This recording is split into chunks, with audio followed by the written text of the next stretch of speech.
Welcome to Mana Bhashalo Parabhasha. In this video, we will talk about vowel sounds.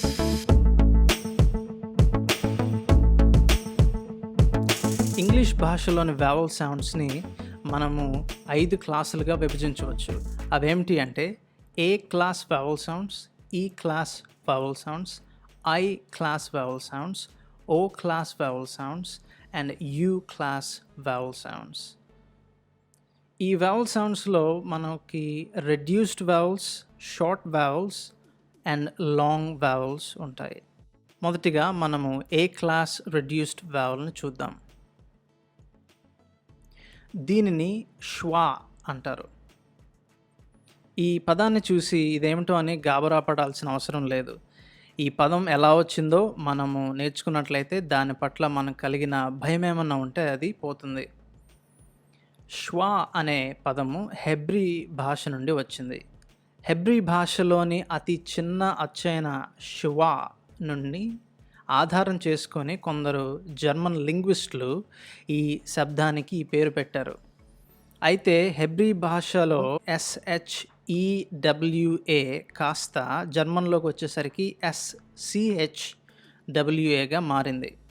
ఎందుకంటే German భాషలో జనరల్గా షా అనే శబ్దాన్ని SCH అని రాస్తారు.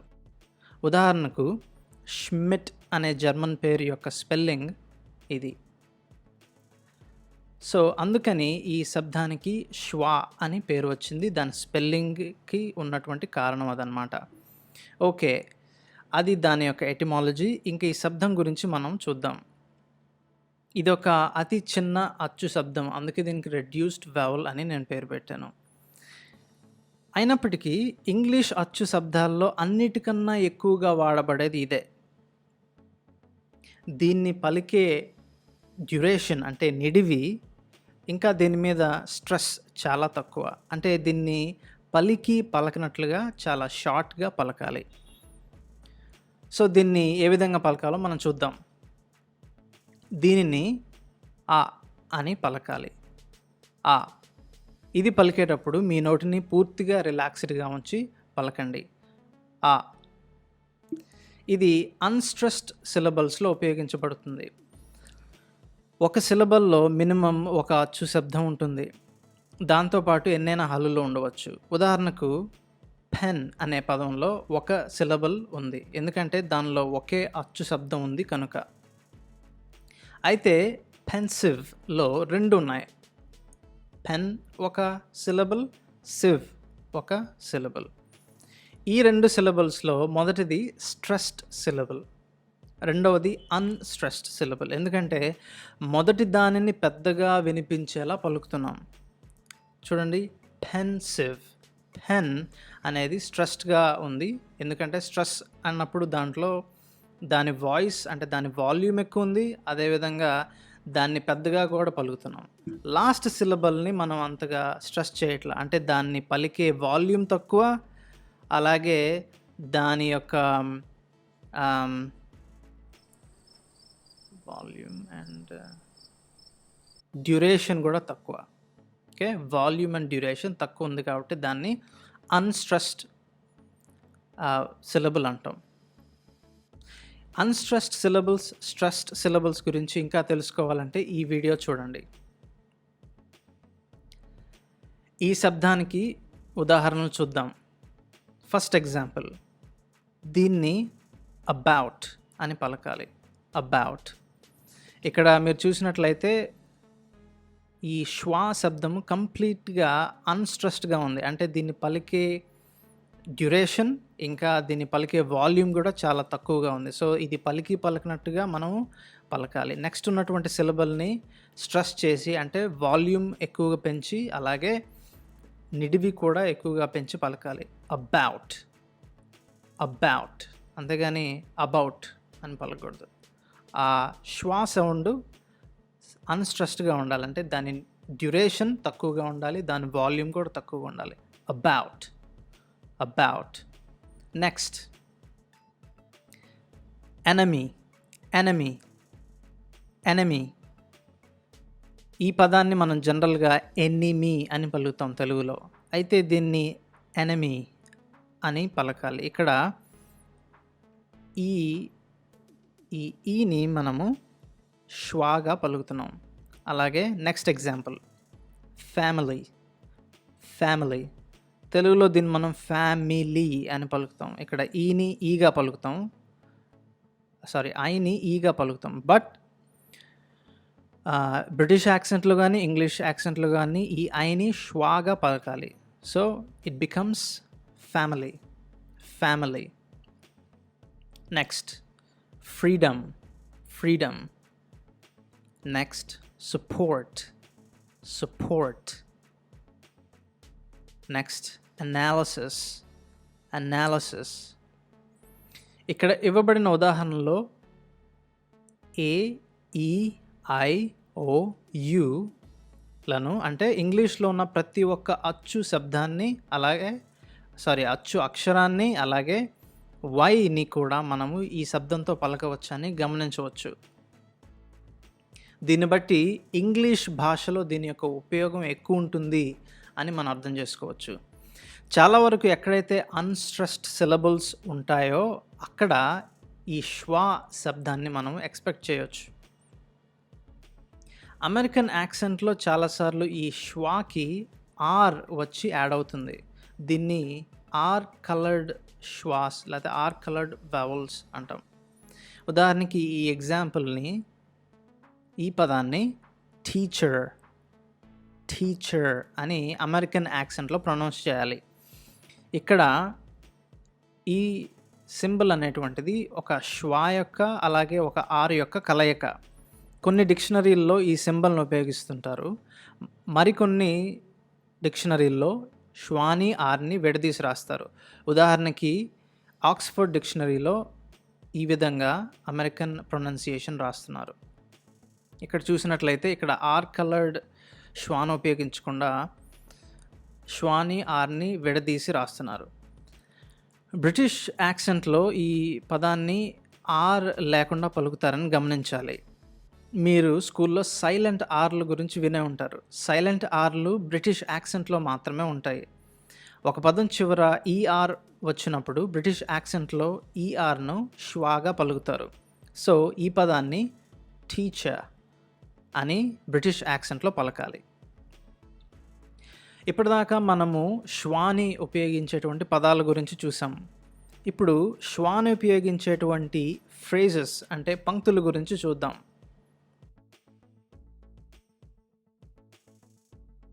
ఫస్ట్, ఈ ఫ్రేజ్ని చాలామంది తెలుగు స్పీకర్స్ ఏ కార్ అని పలుకుతూ ఉంటారు. అయితే దీన్ని అ కార్ అని పలకాలి. లేకపోతే బ్రిటిష్ యాక్సెంట్లో మాట్లాడితే అ ఖా అని పలకాలి. అంటే ఇందులో ఉన్న ఏని ష్వాగా పలకాలి కానీ ఏ అనేటువంటి డిఫ్థాంగ్లా పలకకూడదు. అయితే దీనికి 2 మినహాయింపులు ఉన్నాయి లేదా ఎక్సెప్షన్స్ ఉన్నాయి. ఒక పదం యొక్క సింగిల్నెస్ని స్ట్రెస్ చేయాలి అనుకున్నప్పుడు ఈ ఇండెఫినెట్ ఆర్టికల్ని ఏగా పలకవచ్చు. ఉదాహరణకు మీరు మీ ఫ్రెండ్ని ఒక కార్ని తీసుకొని రమ్మన్నారు అనుకోండి. అప్పుడు అతనికి ఇంగ్లీష్లో ఏమని చెప్తారు? Could you buy me a car? అయితే అతను ఒక కార్ కాకుండా 2 కార్లు తెచ్చాడు అనుకోండి. అప్పుడు ఇంగ్లీష్లో మీ ఆశ్చర్యాన్ని ఈ విధంగా వ్యక్తం చేయొచ్చు. I asked you to buy me a car, not 2. మొదట మనం చూసిన సెంటెన్స్లో ఏ అనేటువంటిది స్ట్రెస్ చేయబడలేదు. ఎందుకు అంటే మనం అప్పుడు ఒకటే కార్ తెమ్మంటున్నాము అనే విషయాన్ని అంతగా స్ట్రెస్ చేయాల్సిన అవసరం రాలేదు. మనం జనరల్గా చెప్పాం. అయితే అతనికి సరిగా వినబడో లేక ఇంకొకటి తీసుకురావాలనిపించో 2 కార్లు తీసుకొచ్చాడు.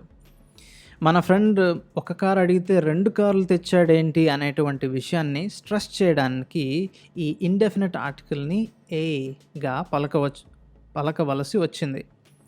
ఈ సింగిల్నెస్ని స్ట్రెస్ చేయడానికి చాలామంది తెలుగు స్పీకర్స్ ఓన్లీ అనే పదాన్ని వాడుతూ ఉంటారు. ఉదాహరణకు ఒకటే కార్ని తీసుకురమ్మన్నాను కదా అనే సెంటెన్స్ని చాలామంది తెలుగు స్పీకర్స్ ఏమంటారంటే I asked you to bring 1 car only. అంటే ఒక్క కారే అనే ఫ్రేజ్ని ట్రాన్స్లేట్ చేసి అంటూ ఉంటారు. సో ఒక్క అంటే వన్, కార్ అంటే కార్, ఏ అంటే ఓన్లీ. సో ఒక్క కారే అంటే ఇంగ్లీష్లోకి ట్రాన్స్లేట్ చేసేసి వన్ కార్ ఓన్లీ అని పలుకుతుంటారు. బట్ మనము ఓన్లీ అనే పదాన్ని వాడాల్సిన అవసరం లేదు.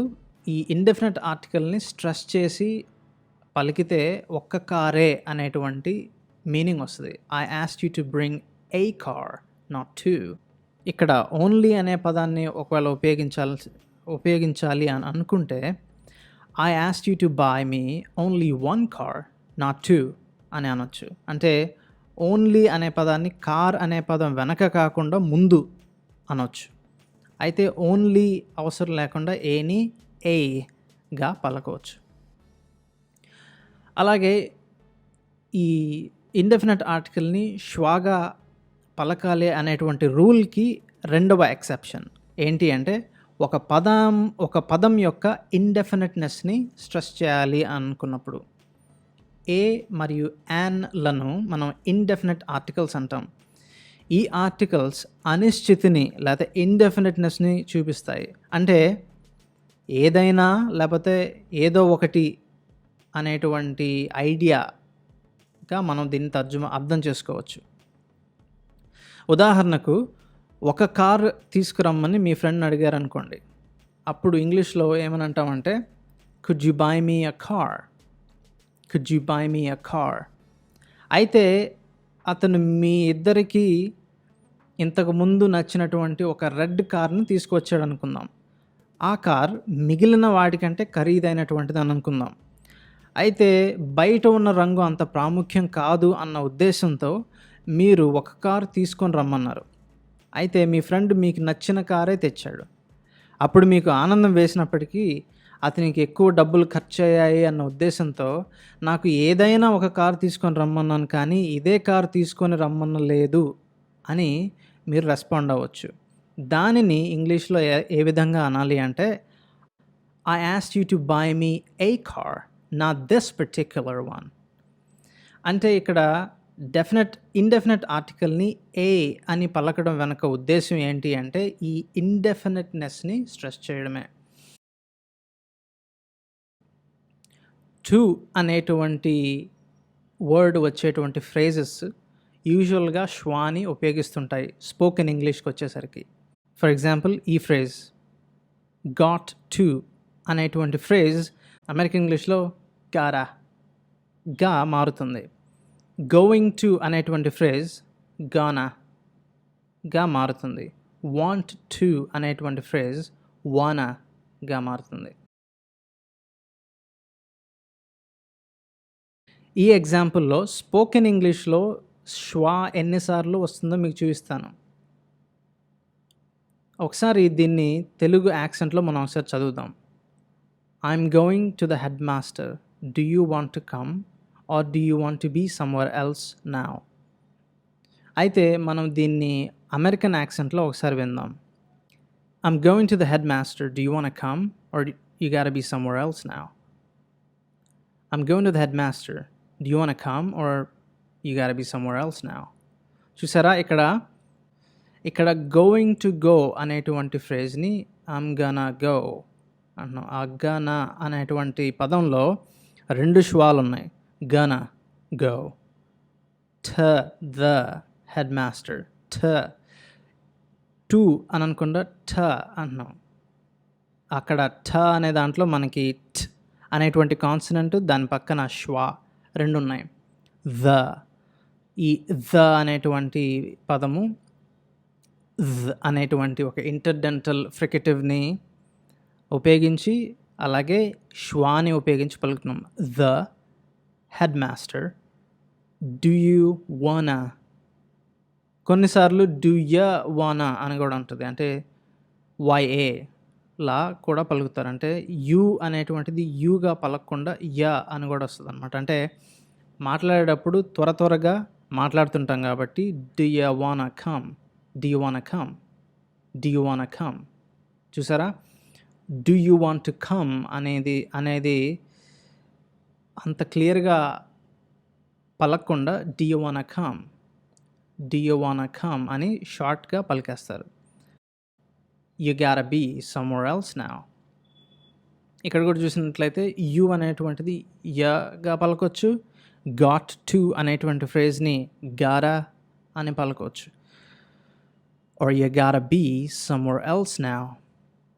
సో ఈ ష్వా అనేటువంటి శబ్దము ఇంగ్లీష్ మాట్లాడేటప్పుడు చాలా ఎక్కువగా వినిపిస్తుంది అనమాట. చాలా వావల్స్ని ఈ ష్వాగా మార్చి ఒరిజినల్ నేటివ్ ఇంగ్లీష్ స్పీకర్స్ పలుకుతూ ఉంటారు. సో మీరు కూడా ఇంగ్లీష్ యాక్సెంట్లో అంటే బ్రిటిష్ యాక్సెంట్లో కానీ లేకపోతే అమెరికన్ యాక్సెంట్లో కానీ మాట్లాడాలని అనుకుంటే ఈ ష్వాని ఇన్కార్పొరేట్ చేసి మాట్లాడుతూ ఉండండి. అప్పుడు మీ యాక్సెంట్ కూడా వాళ్ళ యాక్సెంట్కి దగ్గరగా ఉండడానికి అవకాశం ఉంటుంది. ఆర్ ఎల్స్ మీరు మాట్లాడడానికి ఇష్టపడకపోతే వాళ్ళు మాట్లాడేటప్పుడు కన్ఫ్యూజ్ అవ్వకుండా ఈ ష్వాని ఎక్స్పెక్ట్ చేస్తూ ఉండండి. అప్పుడు మీకు వాళ్ళు పలికేది అర్థమవుతుందన్నమాట.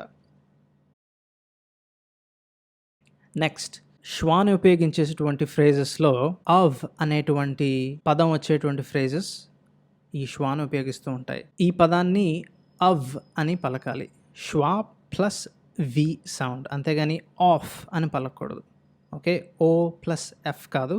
ప్రొనౌన్సియేషన్లో యాక్చువల్గా ఆ plus v sound, of of. Okay, for example ఈ phrase a cup of tea. ఈ ఫ్రేజ్లోనే మనకి 2 ష్వాలు కనిపిస్తున్నాయి. A cup, right, a cup of tea కాదు, a cup of tea. So ఇక్కడ చూసినట్లయితే ఈ ఇండెఫినెట్ ఆర్టికల్ని ష్వాగా పలకాలి.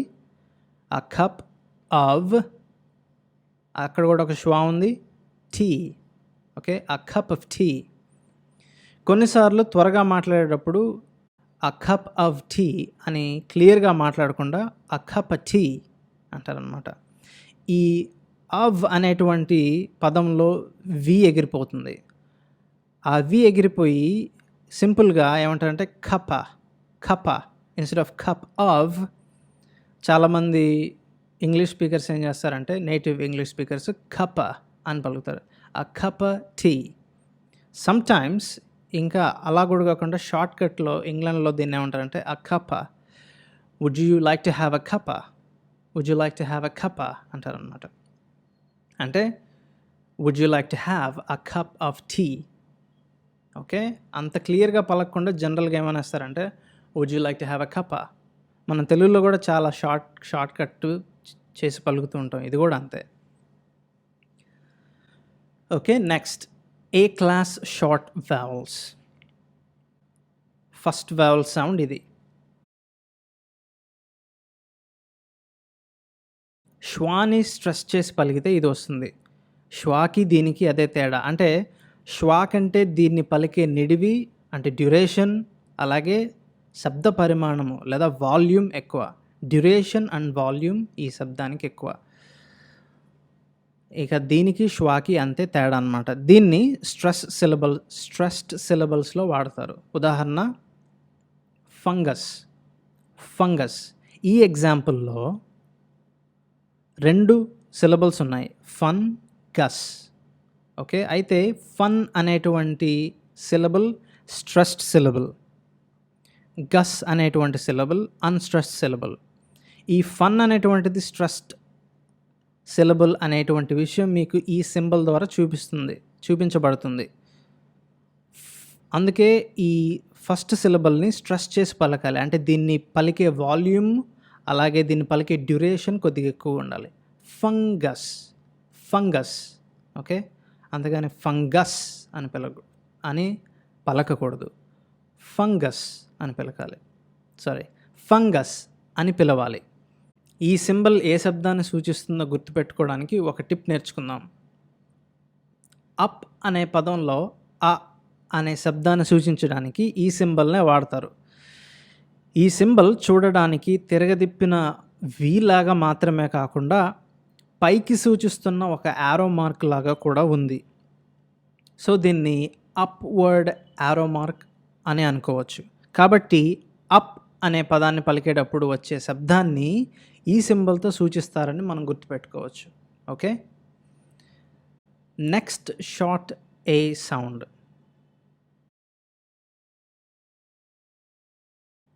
ఇది చూడడానికి ఏని, ఈని కలిపినట్టుగా ఉంది. సో, దీన్ని పలికే విధానం కూడా ఆ మరియు ఏ అనే శబ్దాల మధ్యలో ఉంటుందన్నమాట.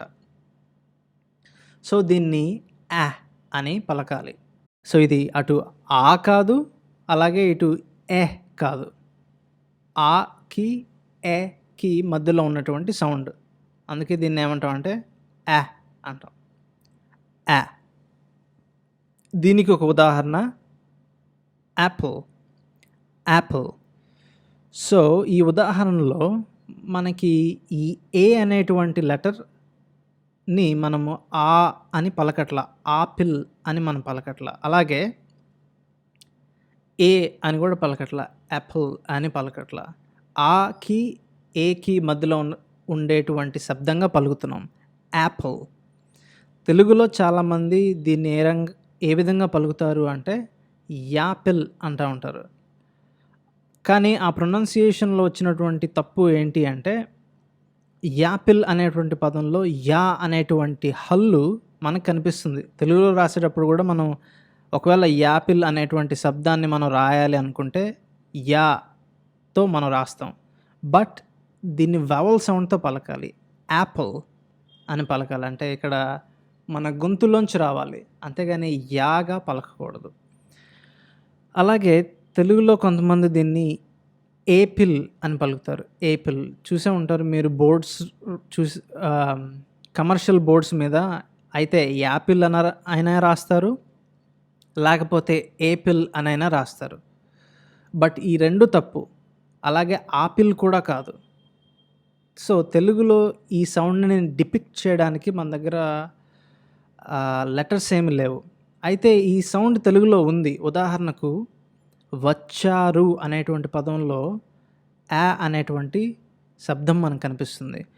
మనం దీన్ని వచ్చారు అంటాం గానీ వచ్చారు అని పలకం. రైట్?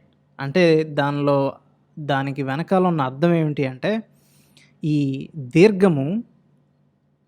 దీర్ఘాన్ని మనము ఆ అని పలుకుతున్నాం గానీ ఆ అని పలకట్లేదు. జనరల్‌గా కొన్ని ఈ దీర్ఘం ఇచ్చినప్పుడు మనము లాంగ్ ఆగా పలుకుతాం. ఉదాహరణకి విధానం అనేటువంటి దానిలో దీర్ఘం ఇచ్చినప్పుడు మనం ఆ లాంగ్ ఆగా పలుకుతున్నాం. అయితే కొన్ని దీర్ఘాలను మనము ఈ షార్ట్ ఆగా పలుకుతాం. ఆగా పలుకుతాం. అది మనం ఇంప్లిసిట్‌గా అర్థం చేసుకుంటాం. అంటే 2 ఒకే విధంగా రాసినప్పటికీ ఆ పలికే విధానంలో కొద్దిగా మార్పు, తేడా ఉందన్నమాట. ఇంకొక ఎగ్జాంపుల్ గ్రాస్. అమెరికన్ యాక్సెంట్‌లో దీన్ని గ్రాస్ అని పలుకుతాము. బట్ బ్రిటిష్ యాక్సెంట్‌లో దీన్ని గ్రాస్ అని పలుకుతాం. అమెరికన్‌లో అని పలుకుతాం. ఇంగ్లీష్‌లో బ్రిటిష్ యాక్సెంట్‌లో అని పలుకుతాం అన్నమాట. గ్రాస్. క్యాంట్. అమెరికన్ ఇంగ్లీష్‌లో దీన్ని క్యాంట్ అని పలుకుతారు. బ్రిటిష్ యాక్సెంట్‌లో దీన్ని కాంట్ అని పలుకుతారు. కాంట్. అమెరికన్ యాక్సెంట్‌లో దీన్ని పాస్ అని పలుకుతారు. బ్రిటిష్ యాక్సెంట్‌లో దీన్ని పాస్ అని పలుకుతారు. So, next A class long వవెల్స్‌ని చూద్దాం. ఏ క్లాస్ లాంగ్ వవెల్స్. ఫస్ట్ శబ్దం ష్వాకి దీర్ఘం ఇస్తే ఈ శబ్దం వస్తుందని మనం ఈజీగా గుర్తుపెట్టుకోవచ్చు. లాంగ్ వవెల్ సౌండ్స్ అన్నిటికీ ఫొనెటిక్ ఐపీఏలో 2 డాట్స్ ఉంటాయని మనం గుర్తుపెట్టుకోవాలి. ఈ శబ్దాన్ని ఆ అని పలకాలి. తెలుగులో ఉన్న ఆకి దీనికి ఏ తేడా లేదు. ఉదాహరణ ఫాదర్. అలాగే అమెరికన్ యాక్సెంట్‌లో దీన్ని పాట్ అని పలుకుతారు. బ్రిటిష్ యాక్సెంట్‌లో దీన్ని పాట్ అంటారు. బట్ అమెరికన్ యాక్సెంట్‌లో కొన్నిసార్లు ఓ వచ్చినప్పుడు లాంగ్ పలుకుతారన్నమాట. అలాగే ఈ కేటగిరీలో ఉన్న మరికొన్ని ఎగ్జాంపుల్స్ చూద్దాం. అమెరికన్ యాక్సెంట్‌లో దీన్ని పాప్ అని పలుకుతారు. పాప్. బ్రిటిష్ యాక్సెంట్‌లో దీన్ని పాప్ అని పలుకుతారు. Short o sound. But short o sounds కొన్నిసార్లు అమెరికన్ యాక్సెంట్‌లో లాంగ్ ఆగా ప్రొనౌన్స్ చేయబడతాయి.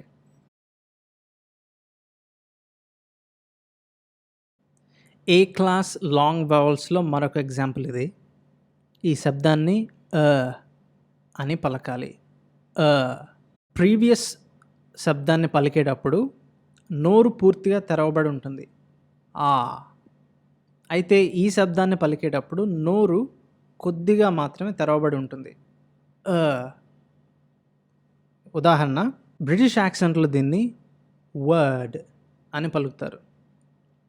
ఇది ప్రొనౌన్స్ చేసేటప్పుడు మీరు నా పెదాలను గమనించినట్లయితే నా పెదాలు కొద్దిగా మాత్రమే తెరుచుకొని ఉంటాయి.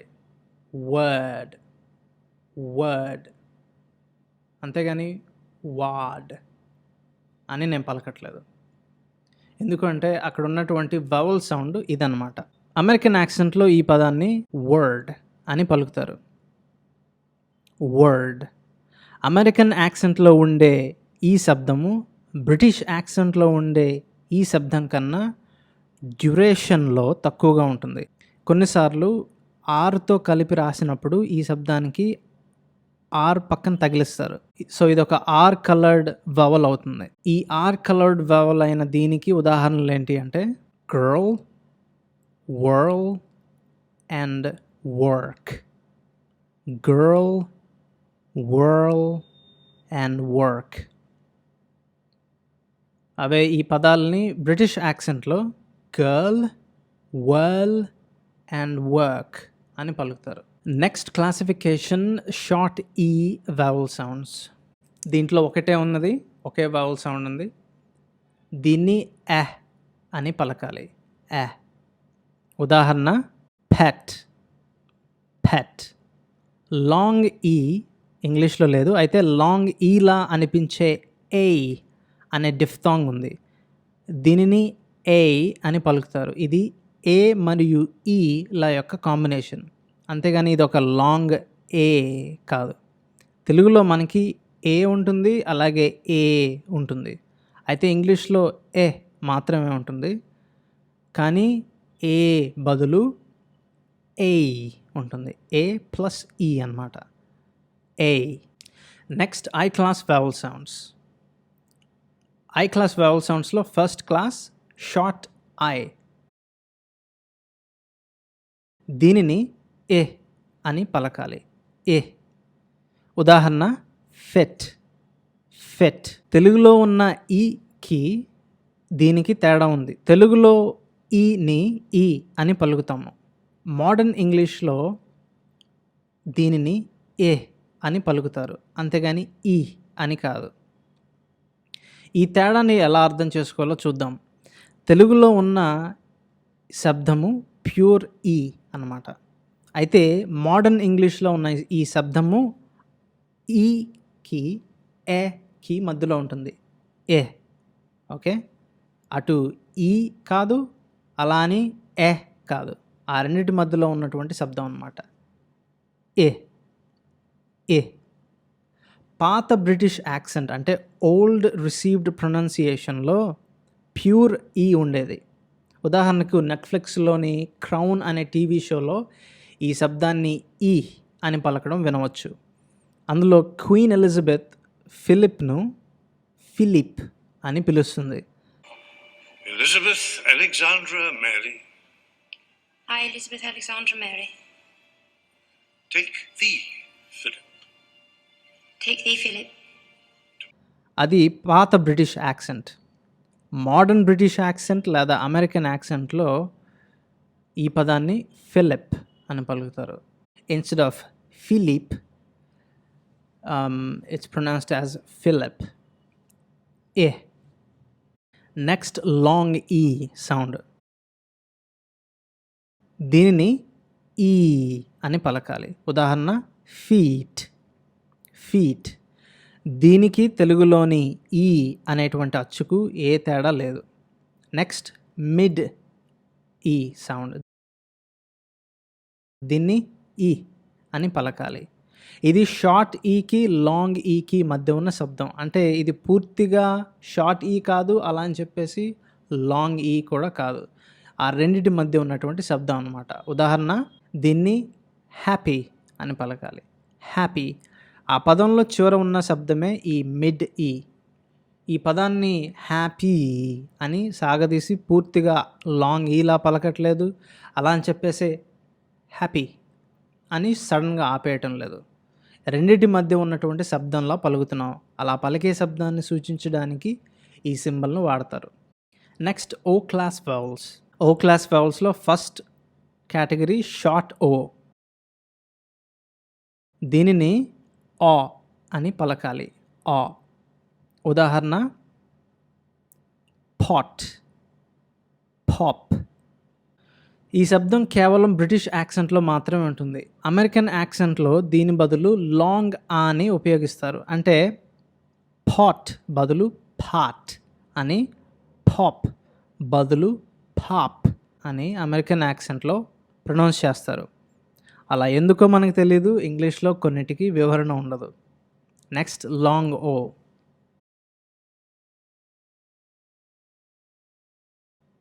దీన్ని ఓ అని పలకాలి. ఓ. ఉదాహరణ ఓర్. బ్రిటిష్ యాక్సెంట్లో దీన్ని ఓ అని పలుకుతారు. అయితే బ్రిటిష్ యాక్సెంట్లో కొన్నిసార్లు ఏతో మొదలయ్యే సిలబల్స్ని లాంగ్ ఓలో పలుకుతారు. ఉదాహరణకి ఈ పదాన్ని బ్రిటిష్ యాక్సెంట్లో ఓల్, ఓల్ అని పలుకుతారు. ఈ పదాన్ని లో అని పలుకుతారు.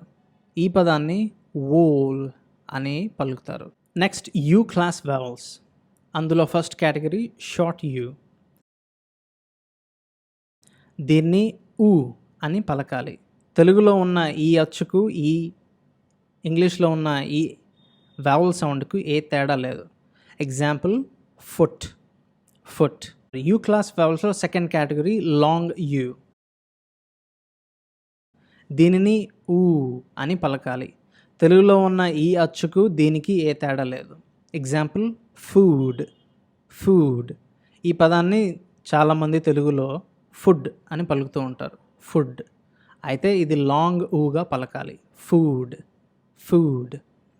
యూ క్లాస్ వవల్స్లో థర్డ్ కేటగిరీ మిడ్ యూ.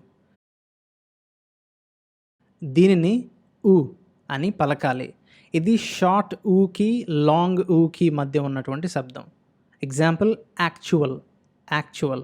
దీన్ని లాంగ్ ఊగా పలకడం లేదు, అలా అని చెప్పేసి షార్ట్ ఊగా పలకడం లేదు. దాని మధ్యలో ఉన్నటువంటి ఊగా పలుకుతున్నాం. Actual, actual. ఇవి ఇంగ్లీష్లోని అచ్చు శబ్దాలు. నెక్స్ట్ వీడియోలో మనం డిఫ్థాంగ్స్ గురించి నేర్చుకుందాం. To get notified for more videos like this, subscribe to this channel and click the bell icon next to it. Have a great day.